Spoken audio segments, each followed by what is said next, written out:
Ezequiel capítulo 47. Deixa eu fazer uma aplicação prática relacionada à profecia. Bem prática, esse negócio de profecia, de antecipação, né? Adivinhação. Descobri nesses dias, e lendo o jornal no dia de hoje, eu vi uma constatação daquilo que eu venho meditando, né, na minha caminhada cristã. Eu acho que a todo momento eu e você estamos sujeitos a profecias do mal, profecias malignas. Como é que isso funciona? A destruidora profecia do mal. Eu li uma entrevista do preparador físico do Ayrton Senna, Nuno Cobra, no jornal de hoje.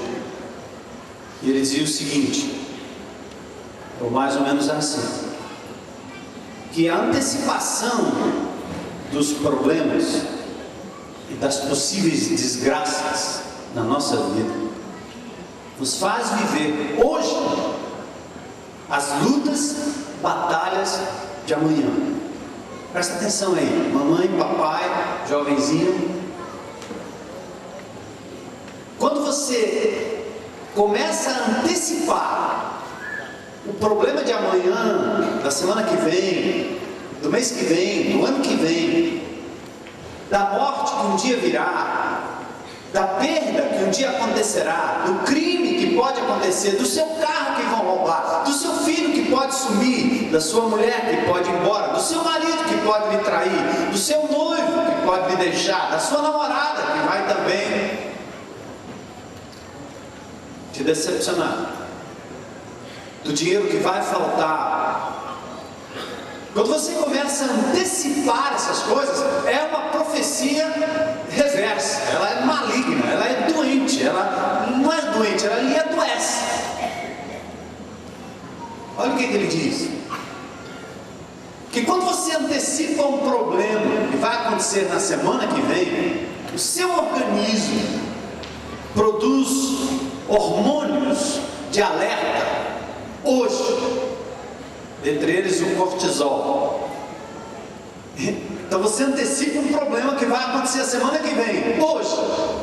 Aí o seu organismo hoje produz hormônios para enfrentar o problema que só vai acontecer na semana que vem. Mas você antecipou hoje, só tem um problema. O problema não vai acontecer hoje, mas é na semana que vem. Então esse cortisol entra na sua corrente sanguínea e ele destrói, ele vai destruindo suas células e produzindo enfermidade.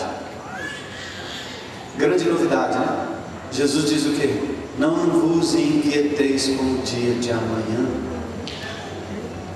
O povo de Deus e o povo sem Deus parece que vive um suicídio constante, uma espécie de morte prematura, antecipada por essa água podre, rota, doente, contaminada que a gente bebe todo dia, tentando sentar no trono de Deus e brincar de Deus, antecipando o futuro e sofrendo hoje as coisas que só vão acontecer, se forem acontecer, amanhã ou na semana que vem. Por isso que a Bíblia diz: basta cada dia o seu mal. Nós estamos morrendo pouco a pouco e sendo entupidos por essa água podre e suja de uma profecia diabólica e maligna que esse mundo moderno tem nos ensinado.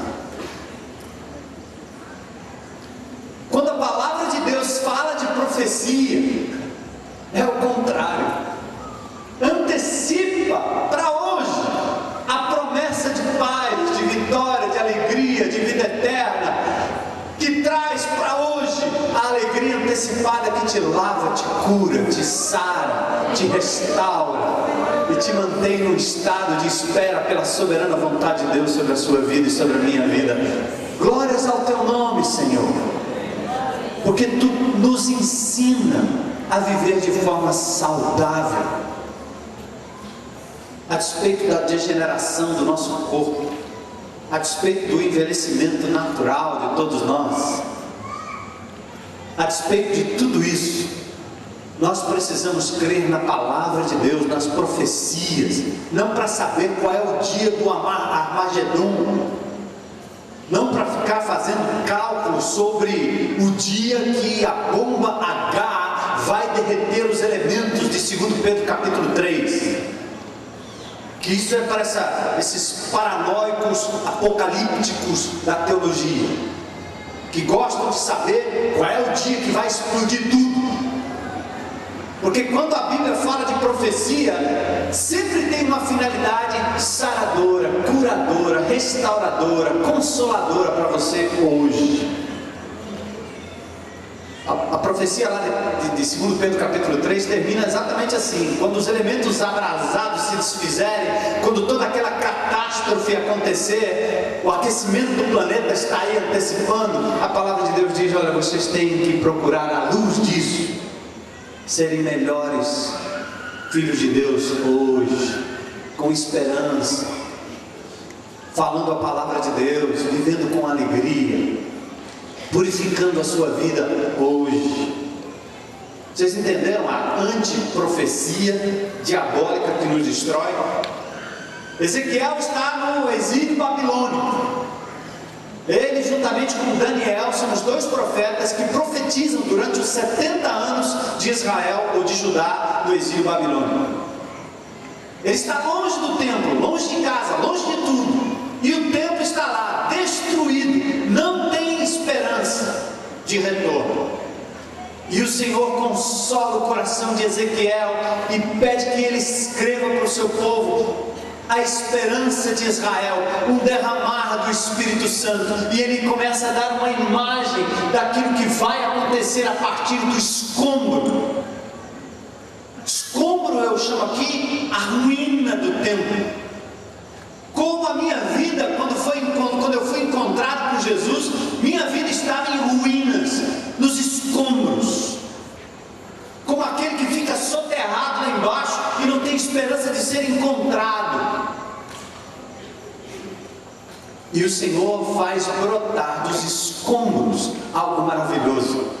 Olha aí, capítulo 47 de Ezequiel.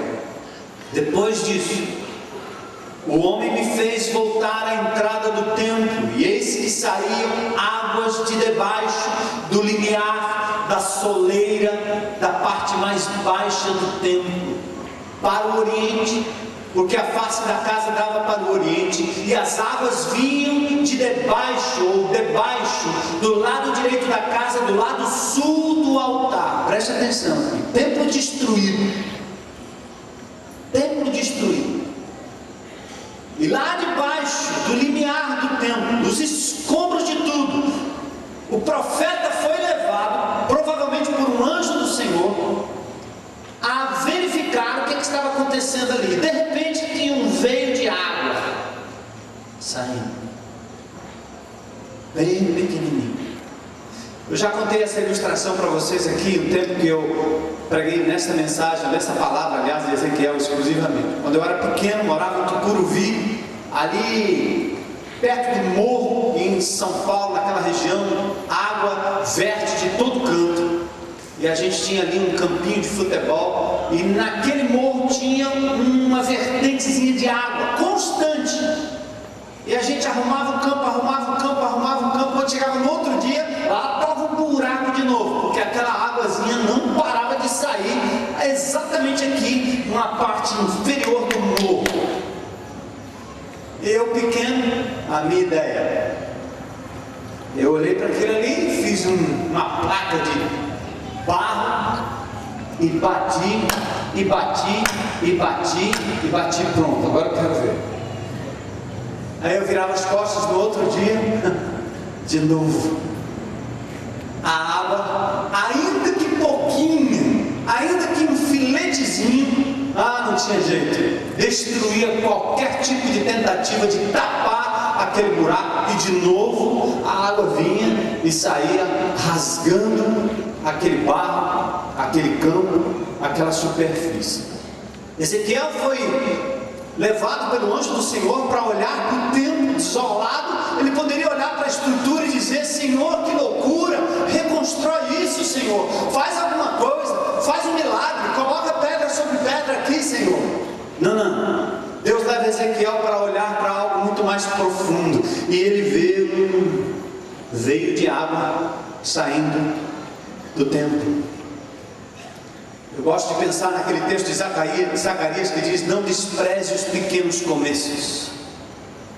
E a lição de Deus para a minha vida, para a sua vida nesse instante, é que se a sua vida, se a sua família, seja o que for na sua vida, estiver como as ruínas do templo, sem esperança, e você está morrendo porque está antecipando dias piores, e você acha que não tem esperança para você, para o seu filho, para o seu marido, para o seu trabalho, para nada mais na sua vida, Deus traz você a olhar o escombro do templo e dizer: tem um veio de água que sai exatamente daí,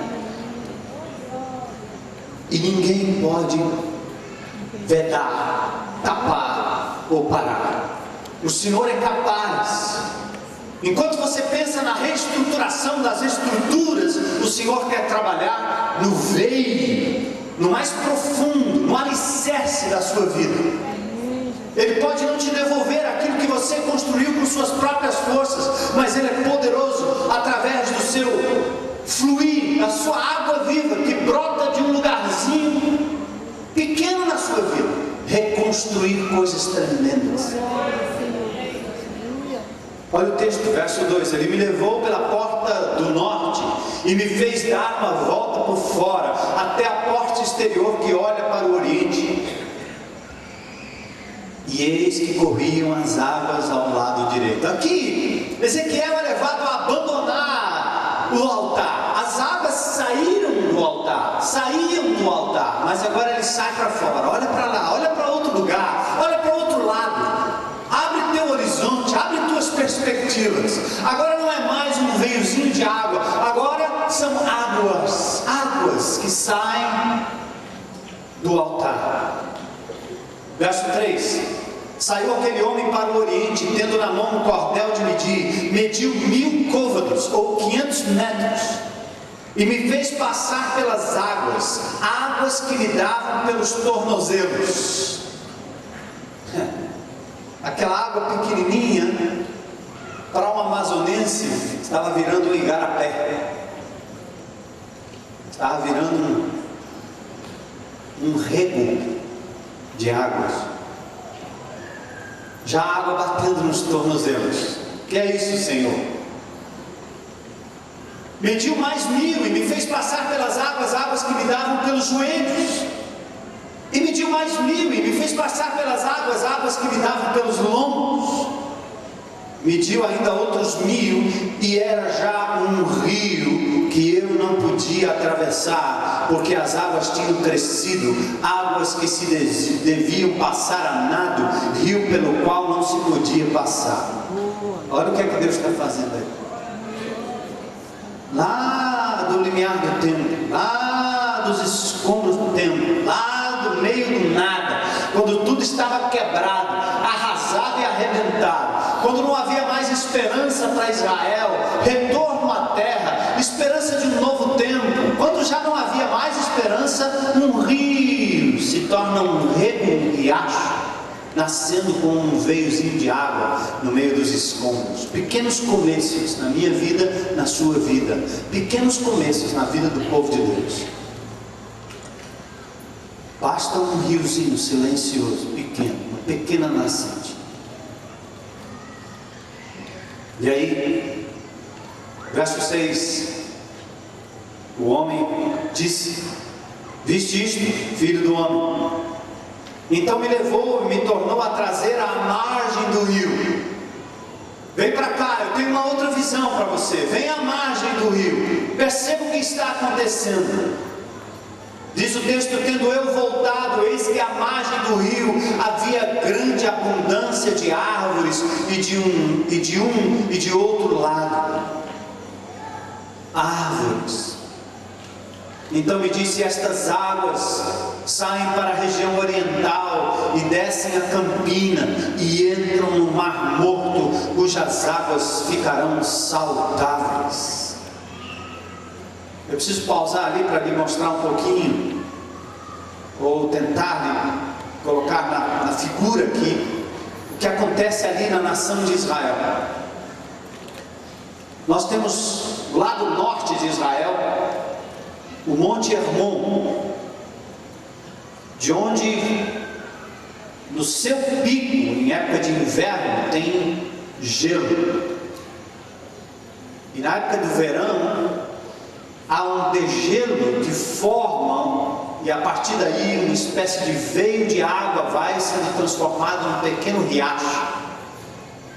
Depois esse pequeno riacho entra num grande lago chamado Mar da Galileia. E depois do Mar da Galileia há um outro veio que sai do Mar da Galileia e vai em direção ao chamado Mar Morto.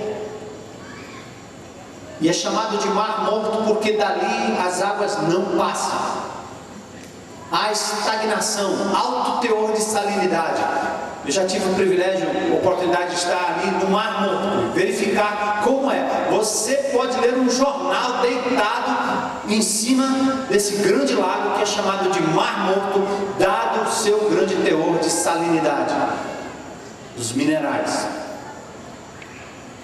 Não há quase nenhum tipo de vida naquele Mar Morto. Monte Hermon, Mar da Galileia, Rio Jordão, desemboca no Mar Morto, onde há morte, só morte, onde tudo é estéril, onde a vida é estéril, onde não há vida. As margens do Mar Morto, nada, nenhuma vegetação, nada sobrevive. Sal, alto teor de sal. E aqui, o que o texto está dizendo, exatamente nesta posição, é que do limiar do altar sai um rio, e de repente ele entra aqui, vai descendo à direita em direção ao Mar Morto. Olha que interessante. E à medida que esse rio vai entrando no Mar Morto, as suas águas vão se tornando saudáveis. O verso 9 diz que toda criatura vivente que vive em enxames viverá por onde quer que passe esse rio. E haverá muitíssimo peixe, e aonde chegarem estas águas tornarão saudáveis as do mar, e tudo viverá por onde quer que passe este rio. Olha os versículos 12, o verso 12, aliás.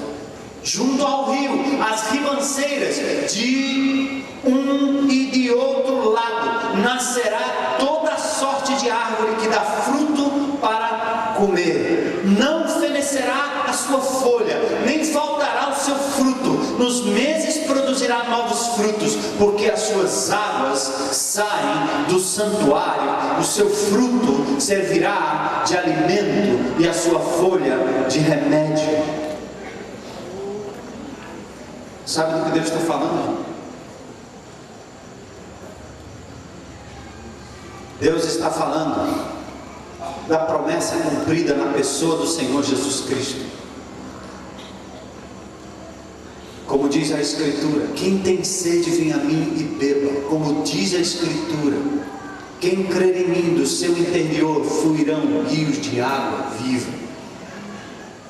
O Senhor Jesus Cristo agora está conectando a visão profética daquele pequeno rio com a ação do Espírito Santo de Deus que seria dado ao seu povo no dia de Pentecoste, para iniciar um movimento chamado Igreja de Jesus no mundo inteiro, que nasceria de um templo arruinado, arrebentado, seco e estéril pela religião judaica, pelo farisaísmo, pelo legalismo do povo, pela cegueira, pelo distanciamento da palavra, religião árida, e o Senhor disse aqui que Ele faria brotar daquele lugar um rio de água viva. Jesus fez a promessa do Espírito Santo. O cristianismo cumpre essa profecia. O profeta, na sua visão, viu que uma nova e verdadeira comunidade estava para brotar do alicerce do templo. Foi assim que nasceu o cristianismo. Despontou das ruínas do templo judaico em Jerusalém. Nasce do alicerce do templo em ruínas um rio de água viva, a promessa do Espírito Santo. Começou com uma pequena vertente, Atos 1 e 8, um cenáculo onde 120 pessoas oravam, para depois ir se espalhando poderosamente até os confins da terra, invadindo o Império Romano, a Babilônia moderna, e chegando até aqui nos nossos dias. Glória! Amados, o leito desse rio somos nós. Este rio é a ação do Espírito Santo de Deus na vida do seu povo, distribuindo poder, autoridade, dons para servir, dons para curar, dons para ministrar, dons para orar, dons para de verdade, e passando por essa terra seca chamada Fortaleza, Ceará, Brasil, e levando consigo cura para quem está às margens, levando saúde para o mar morto, que é a nossa sociedade. Nos dias de hoje, a corrente deste rio vai fazendo florescer o deserto e lavando as suas costas e leitos e curando os povos. Este rio nasce em Pentecoste, flui no leito da história e na vida de cada um que crê em Jesus e se dispõe a ser canal da bênção que vem do trono de Deus.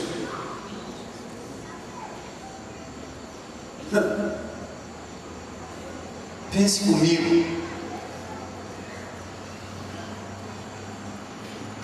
A gente vê aqui em Fortaleza, nos canais dessa cidade, nos bueiros entupidos dessa cidade, o caos de se ter tanta sujeira, tanto assoreamento de terreno, tanto lixo jogado em lugares indevidos, que quando a água vem para fluir naturalmente pelos canais, pelos rios e desembocar no mar, não encontra espaço, porque está entupido de sujeira.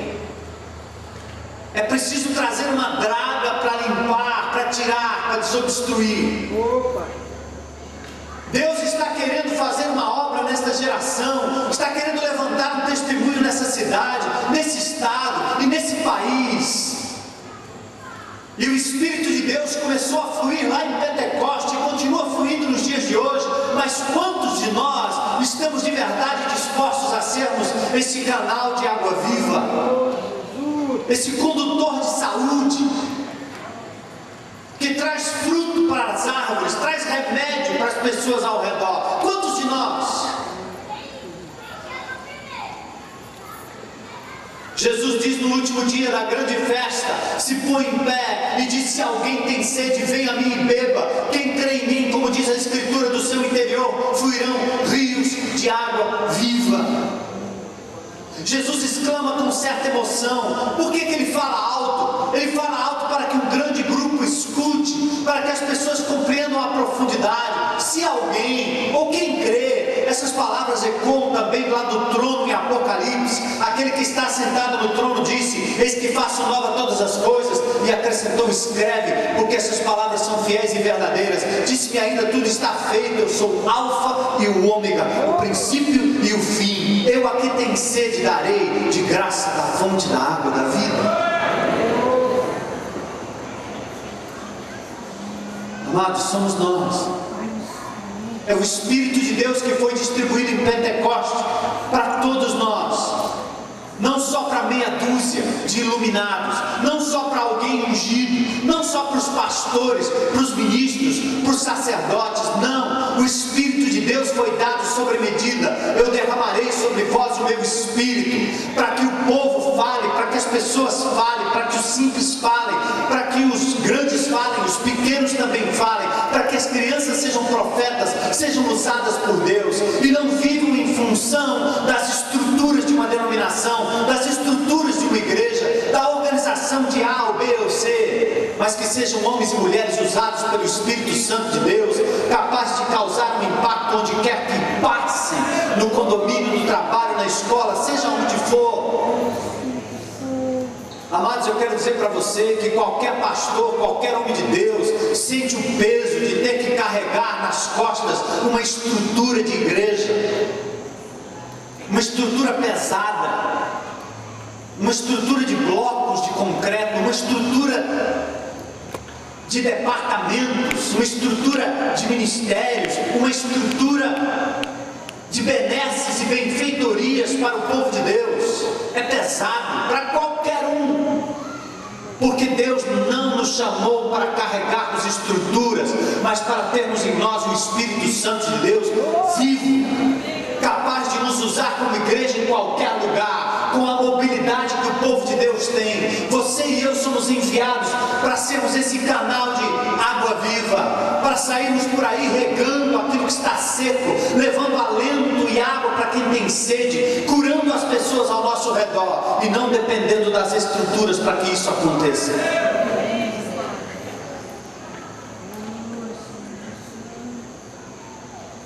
Jesus oferece água porque sabe que nós precisamos dela. É o Espírito Santo de Deus em nós. Ele conhece a natureza restauradora e curadora desta água, desta novidade que Ele traz para aquele que se dispõe a ser canal de bênção.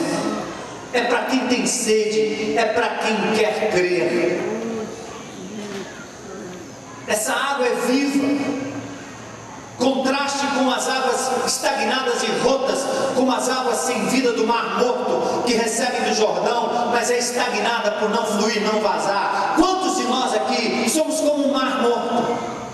Temos recebido tanto de Deus, mas não temos a capacidade de deixar vazar, deixar fluir, porque o que flui é o que somos, é nossa personalidade, é o nosso querer, são nossas preferências, é o que temos, é o que ostentamos, é aquilo que passa, e isso mata, isso traz angústia para as pessoas, isso é aquela profecia diabólica e demoníaca. Deus não nos chamou para isso. Deus nos chamou para sermos canais de bênção nas mãos dEle, no poder do Espírito Santo. Deus nos chamou para sermos seus braços, suas mãos, sua boca, sua casa aqui nesta terra. E Ele não nos chamou para fazermos uma obra de construção de palácios, de construção da nossa reputação, de construção daquilo que nós queremos fazer, como se fôssemos eternos nessa terra. Nós não somos eternos, você não é eterno. Enquanto não aprendemos a viver na perspectiva do futuro, crendo na promessa messiânica, crendo nas promessas do Senhor, nós vamos adoecer. Nós vamos ter em nossas veias o cortisol do pecado, o cortisol dos bens materiais, o cortisol das nossas agendas prioritárias, enquanto o diabo vai acabando com a sua vida, sua saúde, sua família, enquanto ele vai acabando com o seu tempo. Você não tem tempo para olhar para a natureza, você não tem tempo para olhar para Deus, você não tem tempo para ficar quieto, você não tem tempo para se dedicar, você não tem tempo para festejar, você não tem tempo para celebrar as grandezas do Senhor, você não tem tempo para a palavra, você não tem tempo para o Senhor. Enquanto isso, o inimigo de Deus vai lhe fazendo beber as águas rotas que vão lhe contaminando, e você vive na base da profecia maligna que antecipa o pecado e o problema de amanhã. Isaías 58:11 diz: serás como um jardim regado e como um manancial cujas águas jamais faltarão. Queridos, esse fluir tem a ver com a ação plena e desobstruída do Espírito Santo na vida de um crente. E isso começa pela limpeza dos nossos pecados, pelo inventário dos nossos pecados, da nossa vida. Começa pela mudança de prioridade. Não viver preocupado com o amanhã, mas viver com base hoje nas promessas que o Senhor tem para nós amanhã. Vida eterna, ressurreição dentre os mortos. Promessas para hoje, paz que o mundo não dá. O pastor que nós não temos, ele é o sumo e maior e supremo pastor. O marido que não se tem, ele é o marido do seu povo. O namorado, o noivo, ele é aquele que supre as nossas carências. descanso. Glória a ti, Pai. O Espírito de Deus é recebido, bebido, ele produz restauração, nova vida, ele conserta coisas quebradas, ele sara feridas profundas, ele restaura relacionamentos, mas ele não para por aí. Para ser confirmado como obra do Espírito do nosso interior, deve fluir a essência e o resultado desse poder do Espírito: alegria, paz, longanimidade, benignidade, bondade, fé, mansidão, domínio próprio. Contra essas coisas não há lei. Isaías 44, 3 e 4 diz: derramarei águas sobre o sedento, torrentes sobre a terra seca. Derramarei o meu espírito sobre a tua posteridade e a minha bênção sobre os teus descendentes. É isso que você quer, meu amado, ou não? Você quer morte para os teus descendentes? Você quer uma vida rota, uma vida árida, uma vida seca? Que cristianismo é esse, meu amado?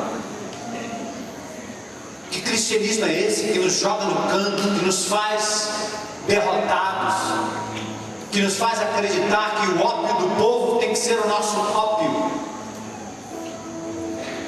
Não. Nos escombros da nossa vida, nos escombros do momento em que nós vivemos, há um rio fluindo da base do altar e vem do Senhor. Há um rio que vem do trono.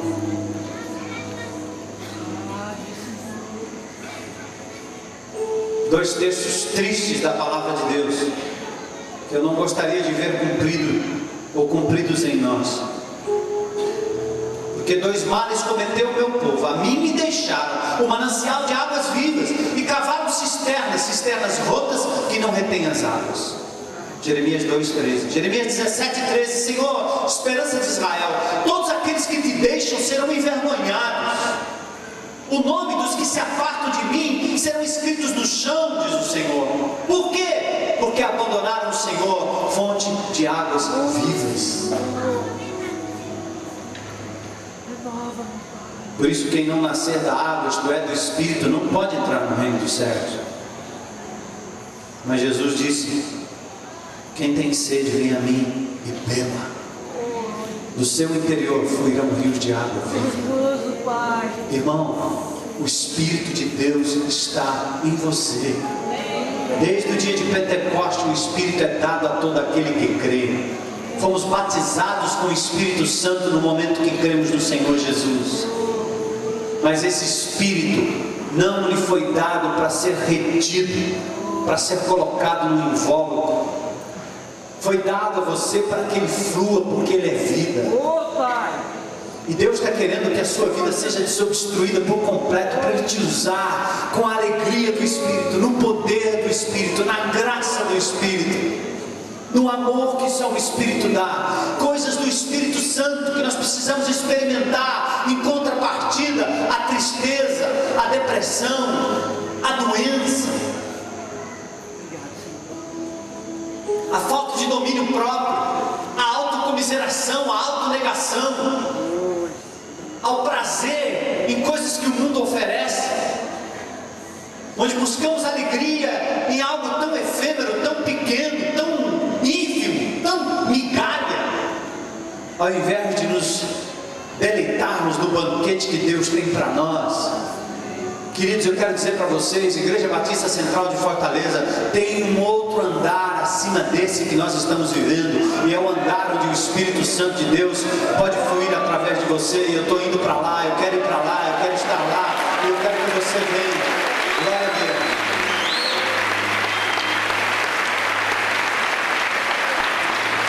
Vamos orar ao Senhor.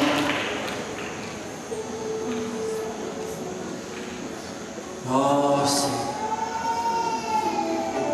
é o que eu mais quero, é o que eu mais anelo, Senhor. Tua presença, teu fluir. Restaura-me, Senhor. Ore ao Senhor agora, meu irmão. Ele está aqui no nosso meio.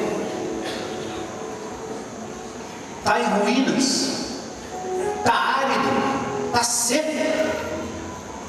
Perdeste a alegria, Pois ora agora em nome de Jesus, clama pelas águas vivas, e deixa Ele passar por você, deixa Ele fluir. Peça a Deus algo sobrenatural, algo que só o Espírito pode dar. Flui em mim, Senhor, Teu Espírito. Flui em mim, Senhor. Usa-me, Senhor. Faz-me experimentar o Teu poder de novo, Senhor. Como no dia em que eu me converti, no dia em que eu Te conheci, Senhor. Faz a Tua palavra ter gosto na minha boca, Senhor, na minha mente, no meu coração. Faz-me valorizar as coisas espirituais, Senhor. Tira os meus olhos daquilo que é material, que é ritualista, Senhor. Flui em mim Teu Espírito.